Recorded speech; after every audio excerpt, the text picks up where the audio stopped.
Olá, serão todos muito bem-vindos para mais um dia de leitura de Quem Pensa Enriquece, o Legado.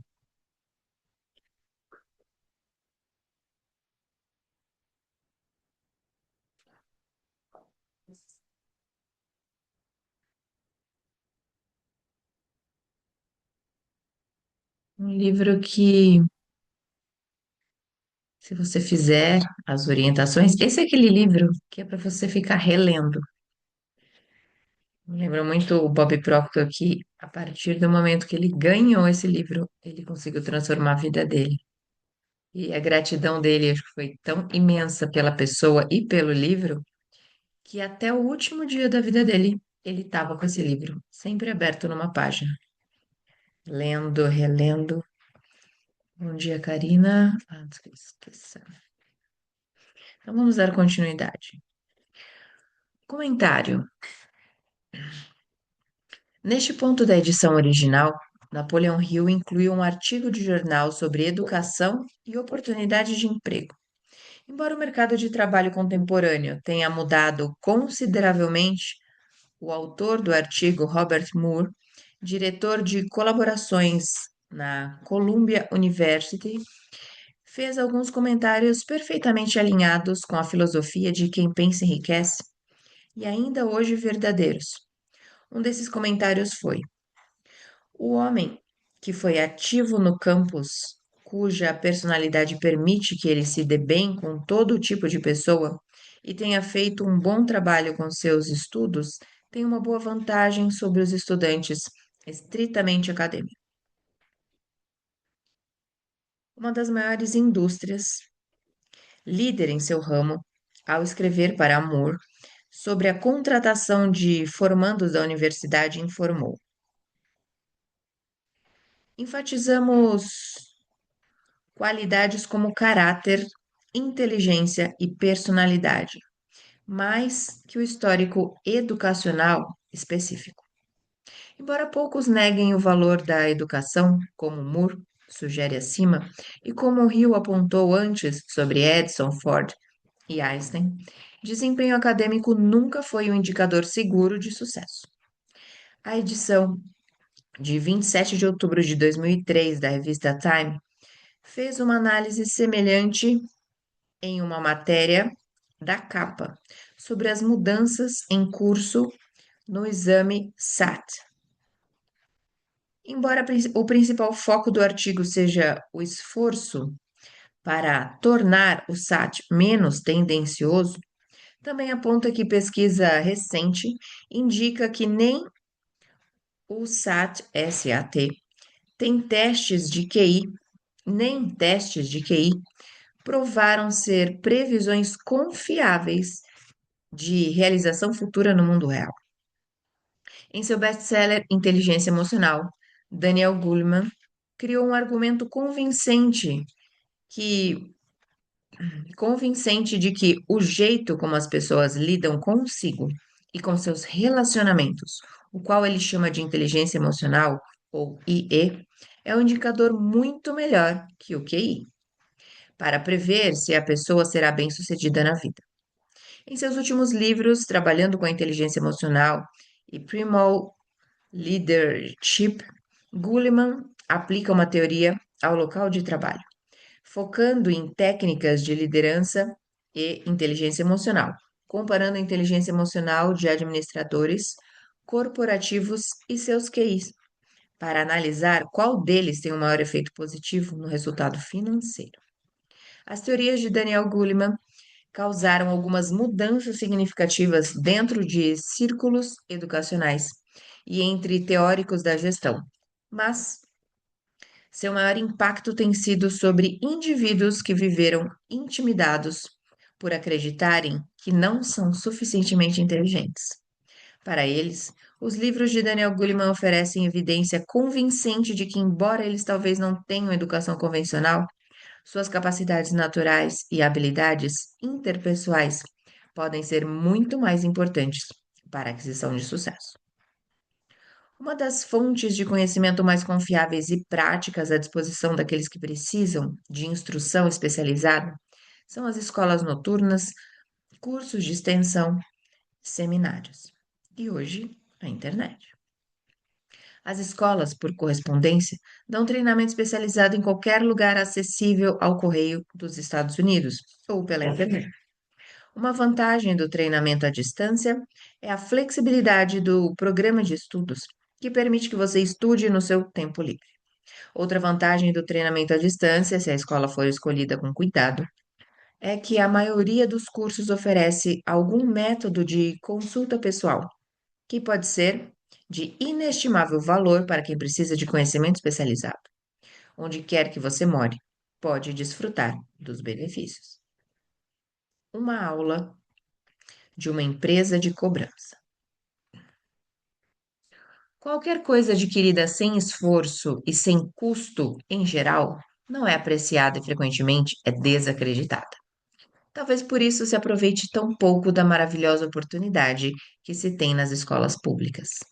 A autodisciplina que você vai aprender com um programa de estudo especializado pode compensar a oportunidade perdida quando o conhecimento estava disponível sem nenhum custo.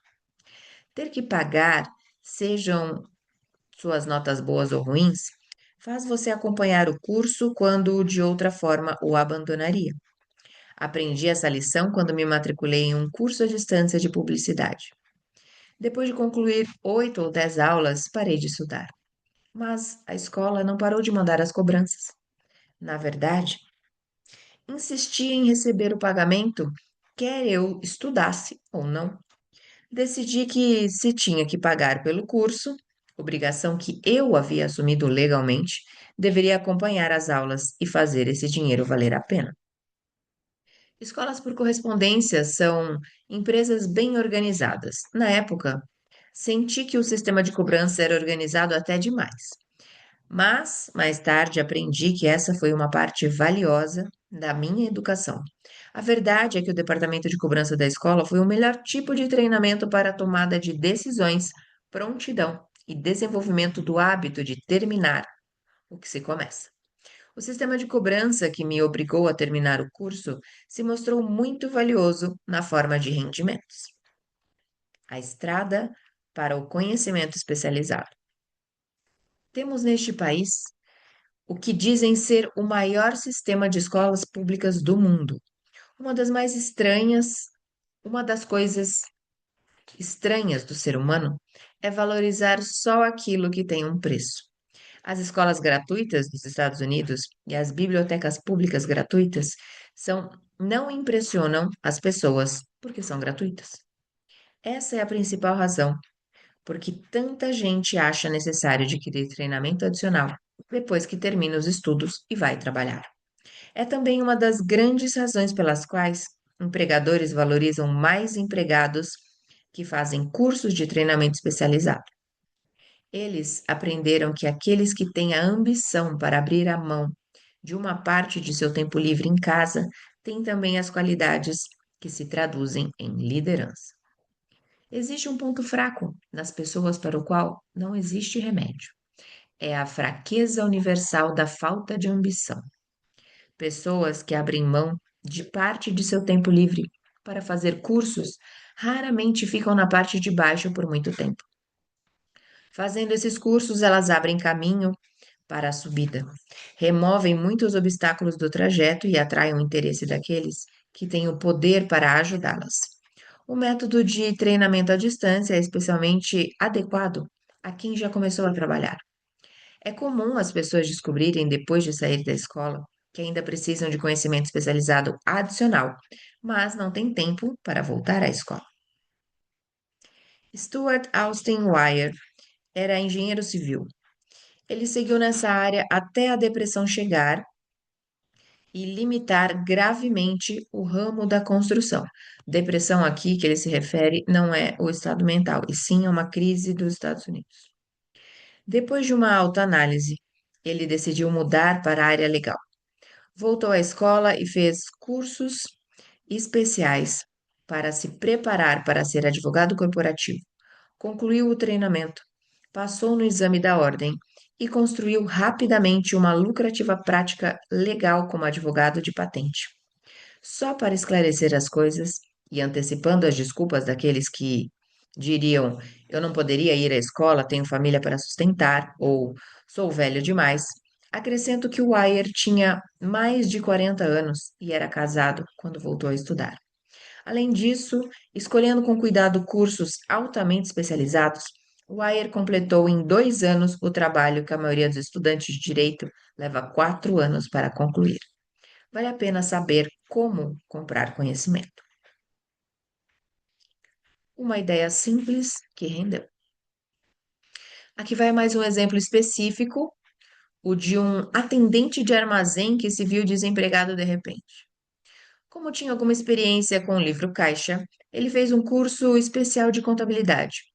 Familiarizou-se com tudo o que havia de mais moderno em livros fiscais e equipamentos de escritório e entrou na área, começando pelo dono do armazém, para quem havia trabalhado. Esse homem fez contratos com mais de 100 pequenos comerciantes para cuidar de sua contabilidade por uma pequena mensalidade. Sua ideia era tão prática que logo sentiu necessidade de montar um escritório portátil de contabilidade em um pequeno caminhão. Ele agora tem uma frota desses escritórios de contabilidade sobre rodas. Emprega uma grande equipe de assistentes que fornecem aos pequenos comerciantes serviços de contabilidade iguais aos melhores que o dinheiro pode comprar, por um custo bem baixo. Conhecimento especializado, mais imaginação foram os ingredientes que formaram esse negócio singular e bem-sucedido. No passado, o proprietário desse negócio pagou imposto de renda quase 10 vezes mais alto do que o armazém que o havia demitido. Comentário.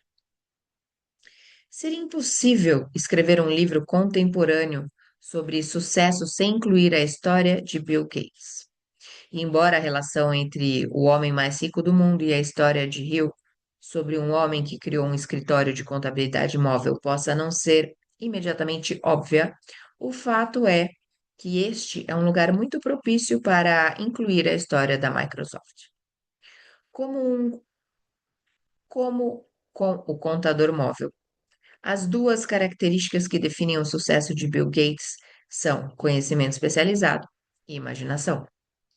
Todos perceberam que desde pequeno Bill Gates era um aluno brilhante, mas tinha pouco interesse em alguma coisa além de ciências e matemática. Quando o grupo de mães da escola arranjou aulas de computação para os alunos, essa se tornou sua paixão. Aos 13 anos, ele havia aprendido programação de computadores sozinho, e durante os anos de ensino médio e universidade, sua vida girou em torno de clubes de computação e empregos eventuais para empresas que tinham alguma coisa a ver com computadores. Embora em vários momentos ele tenha considerado a ideia de uma carreira na área da ciência ou legal, provavelmente é justo dizer que, enquanto ainda estava na escola, Bill Gates sabia, em termos gerais, qual seria seu desejo ardente na vida. Ele deu pouca atenção ao conhecimento geral, mas dedicou-se a reunir o conhecimento especializado de que precisaria para alcançar seu principal objetivo definido. O desejo ardente de Gates se inflamou no dia em que Paul Allen, seu amigo e companheiro no clube de computação, comprou uma cópia da edição de janeiro de 1975 do Popular Electronics. Na capa da revista havia foto de um computador de mesa barato, o Altair 8800, que podia ser montado com um kit. Gates e Allen sabiam que haviam outros alunos como eles que adorariam pôr as mãos em uma dessas coisas. Na época, era preciso ter muita imaginação para antever o impacto que os computadores poderiam ter sobre uma pessoa comum. E apesar de não terem um Altair, não sei como pronuncia, eles decidiram que poderiam criar um programa para ele. E isso exigiu ainda mais imaginação.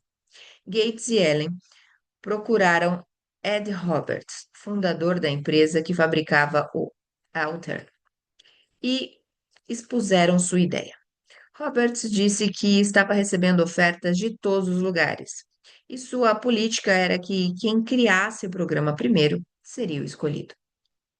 Eles passaram os 2 meses seguintes analisando o manual, reunindo o conhecimento especializado de que precisariam para criar o programa.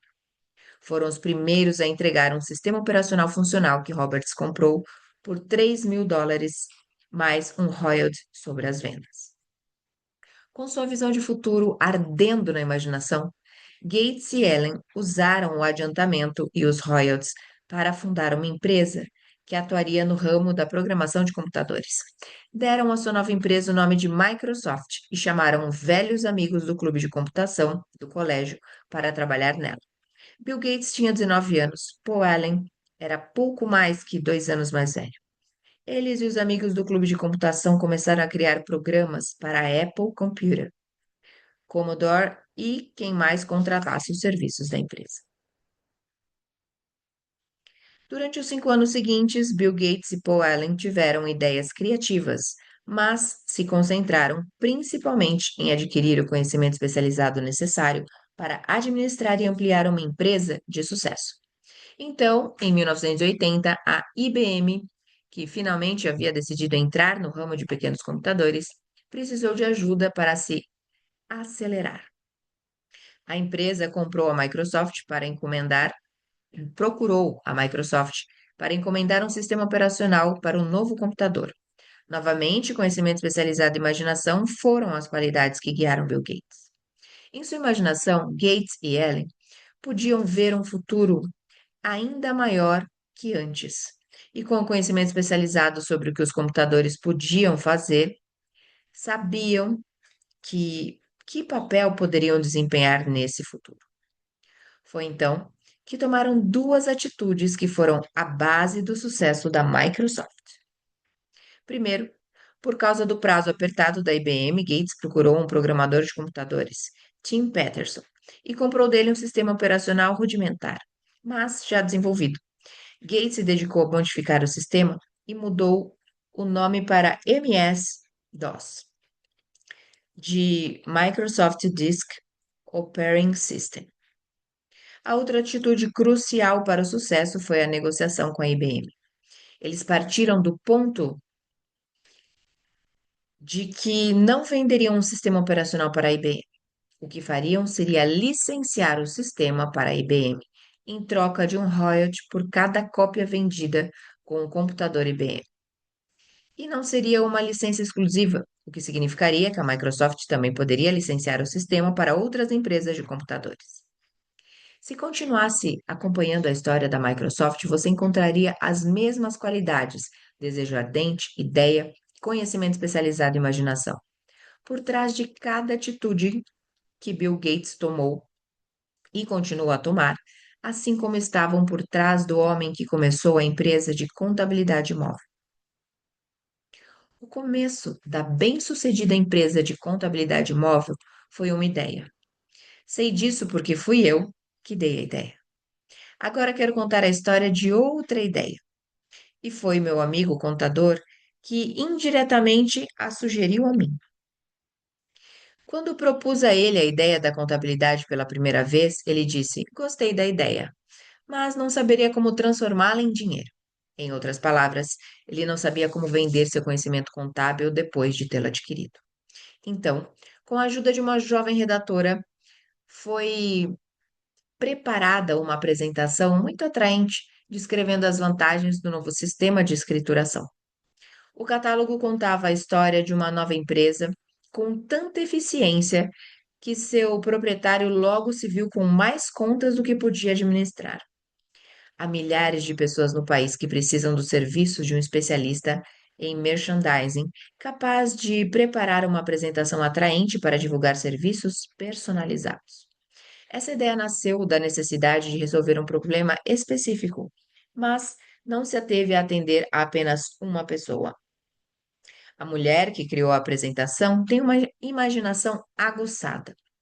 Ela viu em sua criação recente o começo de uma nova profissão para atender a milhares de pessoas que precisam de orientação prática na divulgação de serviços personalizados. Instigada a agir pelo sucesso de seu primeiro plano preparado para divulgar serviços personalizados, essa mulher se dedicou a resolver um problema semelhante para o filho dela. Ele havia terminado a faculdade recentemente, mas não conseguia encontrar um mercado para seus serviços.